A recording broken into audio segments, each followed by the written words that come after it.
Day 1, 3 p.m.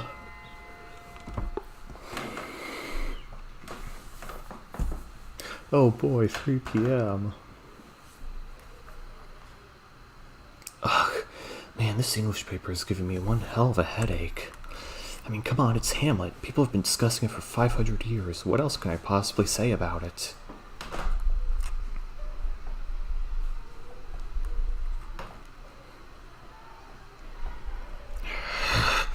This isn't going anywhere. How the hell am I supposed to talk about Ophelia for 5 whole pages? Oh, what's this? Waiting until the last minute to do your English paper, Kyle? I guess senioritis has finally kicked in, hasn't it? God, what a bitch. I hate her. Jeez, don't do that. You nearly gave me a heart attack. Sorry about that.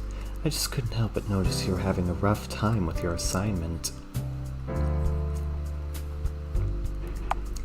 You could say that, I guess. I see. Well, in that case, maybe I could offer some advice?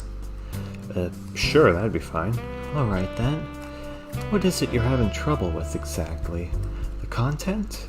Or just meeting the page count? Page count, mostly. Got the basics down. Who Ophelia was, what she did, how she died. Hey, spoiler alert.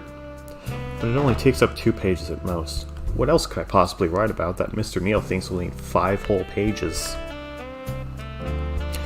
See, there's your problem right there. You're taking the assignment at face value. If you only write the basics, you'll end up with just a summary. You're gonna have to dig a little deeper into the text, read between the lines, and add your own interpretation.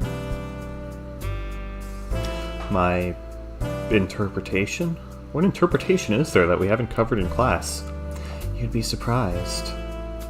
Hamlet may be several centuries old, but scholars are still thinking of new interpretations of the text to this day. Why is this music so sexy? You could write a whole textbook on just the different ways people have interpreted Ophelia and her relationship with Hamlet. Sorry, I'm still not following. Well, it is a very complex subject. Let me just put it this way. You have to write about the impression you got from the text, how it made you feel, what you think the characters' motivations are, and finally, what message or moral you got out of the story, as the reader. But don't use first person or you'll go to hell. Oh, now I get it. I think.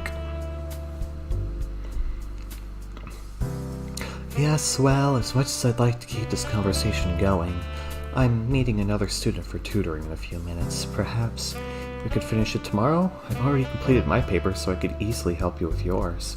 You can? Well, that'd be great. Excellent. Don't worry, Kyle. I'll make sure that you finish it on time. How does lunch sound? I bring mine, so I can just eat here while we work. Oh, fuck, I already have 2... Sure, lunch sounds fine. What the fuck, I already have 2 other things planned for lunch. Alright then. I'll see you tomorrow at lunch, Kyle. Fuck, I really gotta get this paper done, so I guess I'm skipping out on Neela. Oh, hey, wait a sec. Yes? What is it? I forgot to thank you for the advice, so thanks, Brooke, right? Well, it was nothing. Now, if you'll excuse me.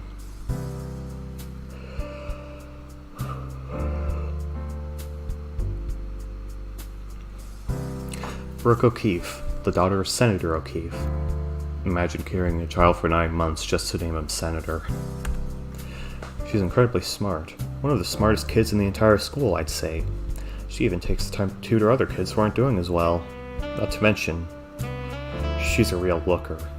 Though that's not exactly an unpopular opinion. I don't know, man, I don't really see it. Maybe she's just not my type. Brains and beauty. She's probably got guys lined up to ask her to prom already. But, should I take my chances anyway? I think if I try to work any more on this paper, my brains will start leaking out of my ears. Not to mention, it's almost the end of the day. I told Randy I'd give him the names before then. Neela, Maggie, Brooke. Not a bad pick, I must say. And I just realized I promised to meet all of them at lunch tomorrow. Oh, you just realized that. You just fucking realized that. Damn. What did I get myself into?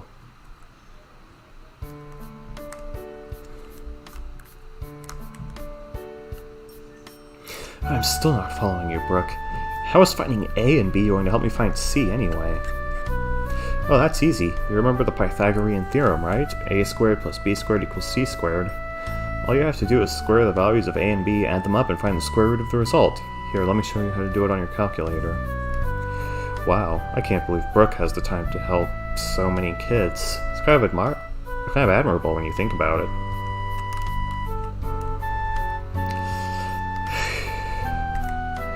Well, there is ebony darkness to mention raven away.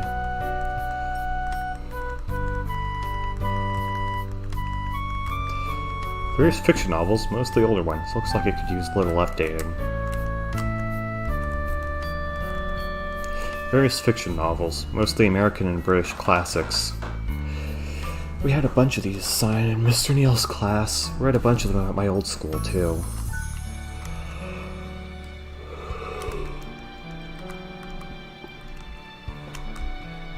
Encyclopedias, dictionaries, foreign language, and other reference books. History books. A large section is dedicated solely to World War II. Oh hey, I remember that war. That was the Second World War. Science and math books. Biographies, true crime books, and the like.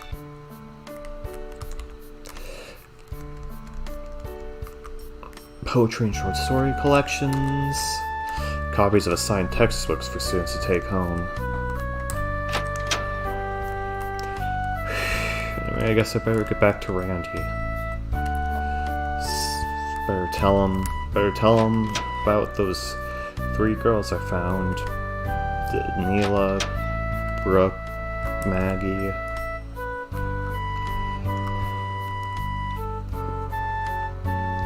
Alright, let's go, Randy.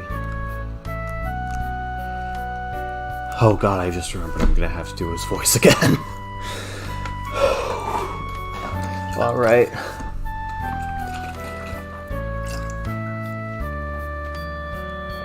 It's water, I'm drinking water.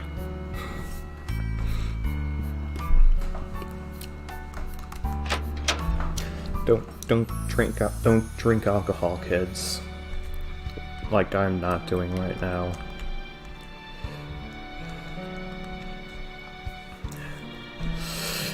Oh, there you are, Cal. I was worried you wouldn't show up. Anyway, lover boy, I assume you have your choice of lovely young ladies ready for me. Yeah, sure, you could say that. Really? Well, don't keep me waiting, man. Let's hear them.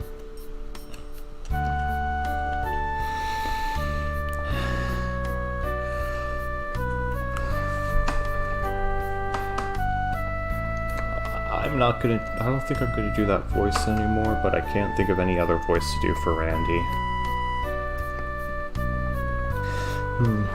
Let's see. Neela, Maggie, and Brooke. Oh, fuck. This desk's just falling apart. Yeah, that's quite the motley crew. I had no idea your tastes in women were so diverse. And? Is that supposed to be a bad thing? Yeah, what's so bad about diversity, Randy? What, you trying to own the SJWs, Randy? No, it's fantastic. I just thought it was funny, that's all. In any case, you're in luck. Last I checked, none of them have a date for the prom yet. Or any date for that matter. Whoa, really? Wait, how do you even know that anyway? My super sleuthing journalistic skills, of course. More like super creepy stalker skills. Hell yeah, I guess you could call it that too. All joking aside though, I'm proud of you for going through with this, Cal. You already look twice as confident and half as guilty. Really? You think so? I know so. Oh god, I got it. I know so. It's all about willpower, bro. The cure, just suck it up and take the plunge. Anyway, I'll be able to give you a full scoop on these girls as soon as I can go home and look at my notes.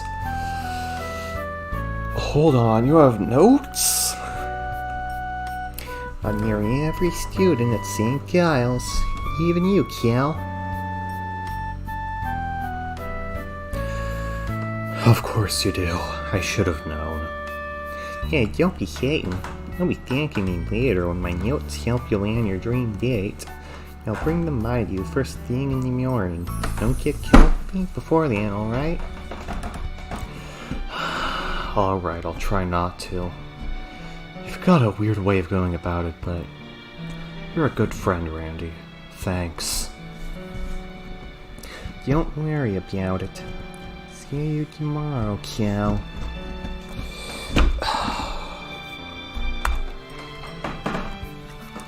This desk is killing me. Whew, that's over with. I guess tomorrow morning is when we'll be planning our next move. Or rather, my next move. For now, though, I should start heading home. As for the girls, I guess I just have to sleep on it until I can pick one, huh? Oh yeah, thanks for blocking my way, pal.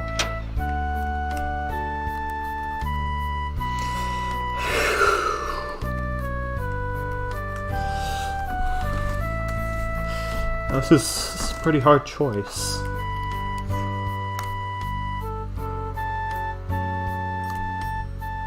Who am I gonna... I feel like I'm gonna have to spend lunch with Brooke just so I can get that paper done.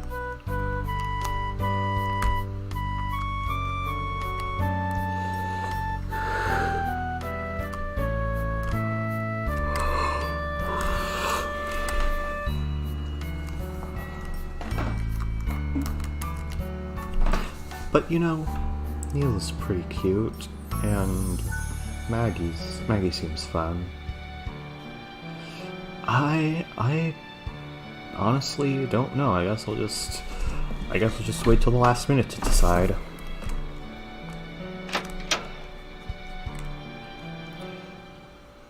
Excuse me, sir. Excuse me. Huh? Are they talking to me? Oh, fuck, this is pretty lit. I'm so sorry to bother you. You aren't in a hurry, right? I'm trying to do the Lysanderoth voice. This world is imperfect.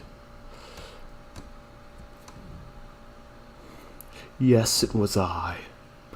My machinations lay undetected for years, for I am a master of deception. I'm so sorry to bother you. You aren't in a hurry, right?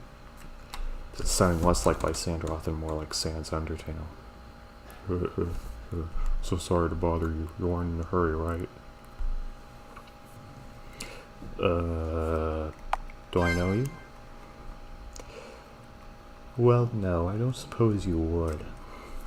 How rude of me, asking you for help before properly introducing myself. My name is Lysanderoth. I just transferred to St. Giles not long ago, and I still don't quite know my way around. Would you be so kind as to give me directions to the chemistry lab? I had borrowed a book from Dr. Larry to study over the lunch break, and I nearly left campus before I could give it back to him. Silly me. Sure, no problem. You're gonna want to take the stairs to the second floor and turn right. It'll be the second classroom on your left. Oh yes, now I remember.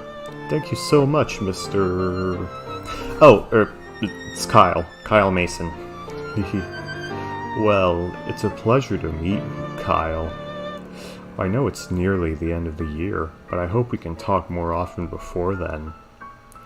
Well, I don't mean to hold you up on your way home. Be safe. And hopefully I'll see you tomorrow, Well, she's clearly our Monica.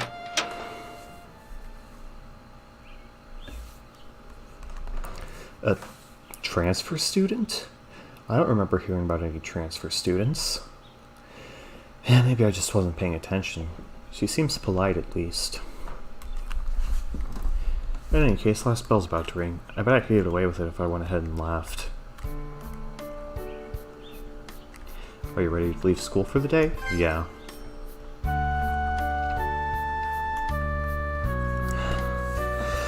Finally. Time to turn my brain off for the day and head home. Not too far from campus, however, I run into Brooke again. She's in a hurry for some after-school appointment, but she stops long enough to remind me of our study session tomorrow. Then she winks at me? Hold on, did I see that right? And here I was, thinking she'd be way out of my league. Maybe she likes my company more than I thought she did. In any case, I've definitely got my work cut out for me tomorrow. Maggie, Neela, and Brooke. I wonder if I can even keep up with all of them.